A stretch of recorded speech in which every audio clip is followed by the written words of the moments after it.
Hi everyone, it's Starry Ari and I'm here to give you guys another pick a card reading for the week.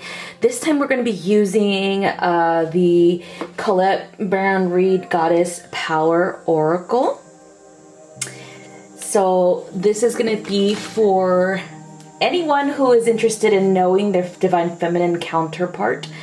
Meaning that energy that is found within you already, what it is that you are actually vibrating at this time, or maybe the closest soul fragment, or what I like to call conscious stream that you relate to. Okay, so these are all goddesses of ancient lore, and so we're going to begin with card number 1 here, number 2, number 3, and number 4. So go ahead and take that time right now to ask your guidance, your higher self, and your guides for which card do you relate to the most. All right, we're going to go ahead and begin with card number 1, which is Lakshmi. Okay, awesome. So those who picked Lakshmi are very much connected to her in the sense that she is in mythology, in Hindu mythology, she is known as the goddess of wealth and purity, okay? Also prosperity. She is also the consort to the god Vishnu. And so Lakshmi is commonly portrayed as a beautiful woman with 4 arms, standing on a lotus flower, and usually 1 or sometimes 2 elephants are behind her, okay? And then she is pretty much on the water, floating, and this is in so many respects a kind of like an anointing time for her. This is kind of similar to the goddess Aphrodite in the Greek mythology, where she was birthed into reality from sea foam, right? So from the ocean, and she's on a clam. Anyway, Lakshmi is in so many ways rebirth. Those of you who chose her, it's due to your connection to this similar vibration where you are able to bring in a lot of abundance, a lot of love, a lot of wealth, a lot of purity, okay? And you go through cycles of death and rebirth very often. But when you are reborn into this life or into this time space as the purest form of yourself as you can be, okay? So there's layers to this form, of course. So it's like anytime you go through any type of hardship and you get out of it, you are super, super grateful and super, super prosperous at the same time. And you see these gifts become more enhanced in every, pretty much everything that you do, okay? Everything that you touch turns into goodness, into prosperity for yourself and those around you, okay? So that's what Lakshmi, if you are vibing with her, if you chose this card, that's what you represent, okay? All right, so now we're gonna go on to card number 2. And this one is lazy. Lazy. This, I'm not sure if I'm pronouncing this correctly, but she's also known as Diamu, the mother of lightning in the Chinese mythology, okay? So she is a goddess of lightning, like I said, who is said to use mirrors and flashing of lightning bolts that strewed across the sky, okay? She is the one who whips clouds up with her companions Yung Tong, which is cloud youth, and Zhu Xing, which is rain master, okay? Another thing that I noticed about this goddess's energy is that it's definitely all about power and seeking true enlightenment, okay, through your own knowing. So, like the card says, is revelations, right? Because when our revelations given to us, when we sit in silence, when we are closing ourselves off to everybody's influence, and we finally go within and ask our own selves what our truth really is, okay? So if you pick this card, then that's the person that you are. You know, you like to look at the bigger picture. You like to ensure that nothing is influencing your path or your perception, okay? So you tend to be very closed off socially. Like you do have a couple of things that you go into hermit mode for, especially when it comes to learning the truth of your own self, as well as learning the truth of others, okay? Like how you really feel. So you don't tend to dive deeply into like the first, I would say, gossip thing that you hear. Like you kind of start to dissect it. Because you're kind of able to navigate through the cloudiness of it all, you know, and show your light through it, okay? Another thing that people who chose this are very much like are that they do not take no for an answer, and they tend not to just go off of other people's words, okay? So they're very analytical, they're very hard pressing, and they love to discover the truth. You know, they ask the questions that they need to ask in order for them to come to a very intellectual and logical conclusion to things, okay? So that is what a lazy brings to you, or that is what your energy is like, all right? Next we have is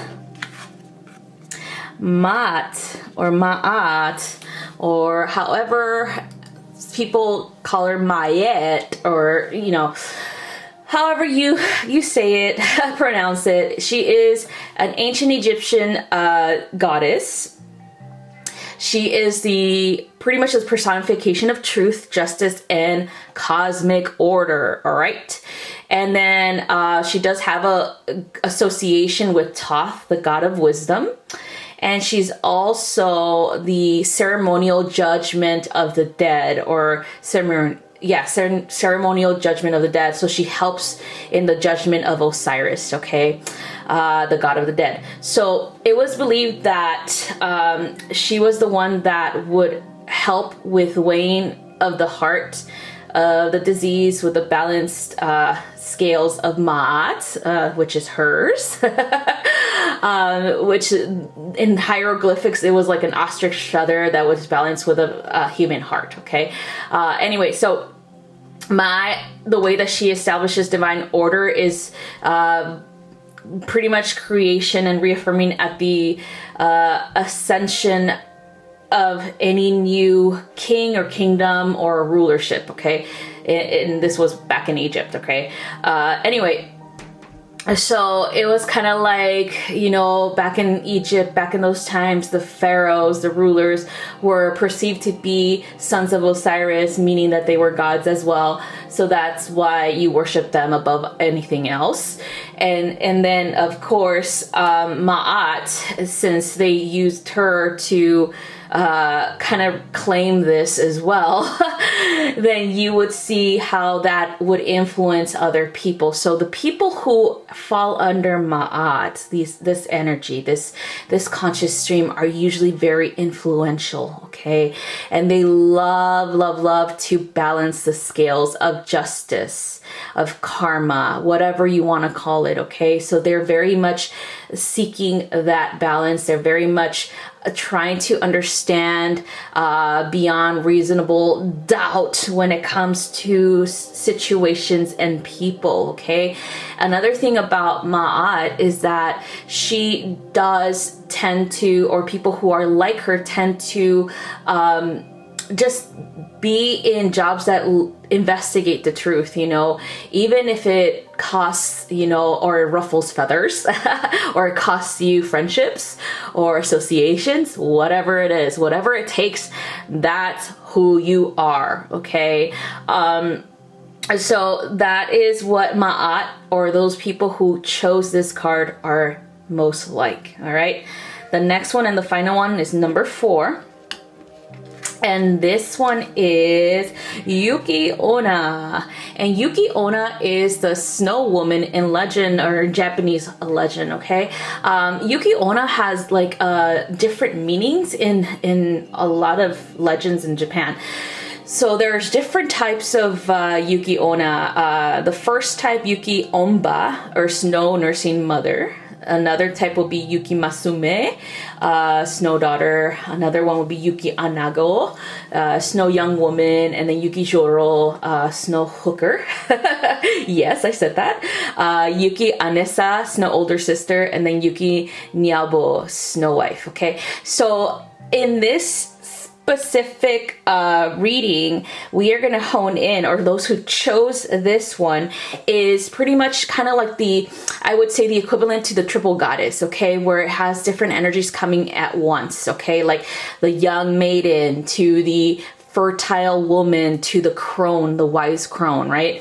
So Yuki Onna is the same, all of these aspects in one deity. Okay, so the one thing that I want to emphasize on this is that those who chose this card are very multidimensional, meaning that they understand how things work.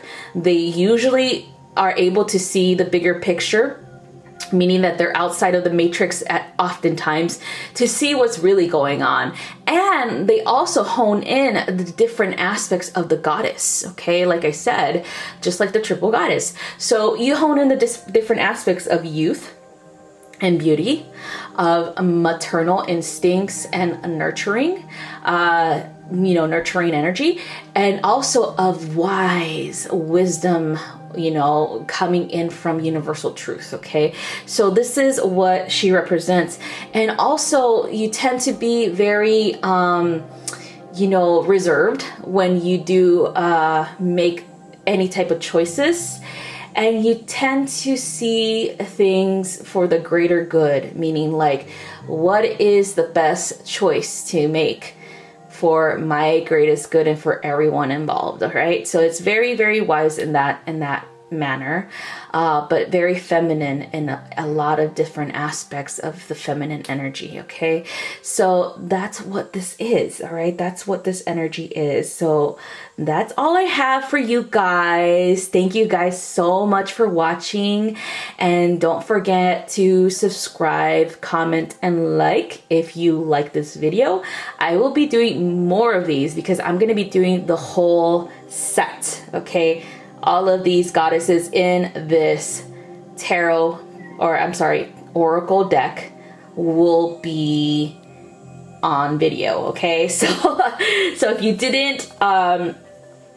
didn't connect with one of these beautiful energies, then maybe the goddess that you will be connecting to, or know exactly that, oh, that's right away, that's you, is probably coming in the next coming videos. All right. All right, so anyway, if you guys are interested in getting any readings or any like healings or even a mentorship, don't forget to check out what I have on my website. It's www.starryari333.com. Or if you guys are interested in joining me and some awesome, wonderful Divine Feminines at the Divine Feminine Healing and Empowerment Retreat in California in November of this year. So we're going to be doing it at Joshua Tree, California, November of this year, November 1st to the 4th. It is a $800 cost, which includes, you know, room and board, as well as food as well as other things that you will be getting there. So you will be getting some free stuff. And of course, our teachings, you know. So anyway, if you guys are interested in that, feel free to email me at starryari333@gmail.com. And I do have payment options available for this retreat, so go ahead and ask me what those are as well when you email me. All right, so that's all I have for you guys. Thanks so much again for watching, and have a wonderful rest of your week. Bye-bye.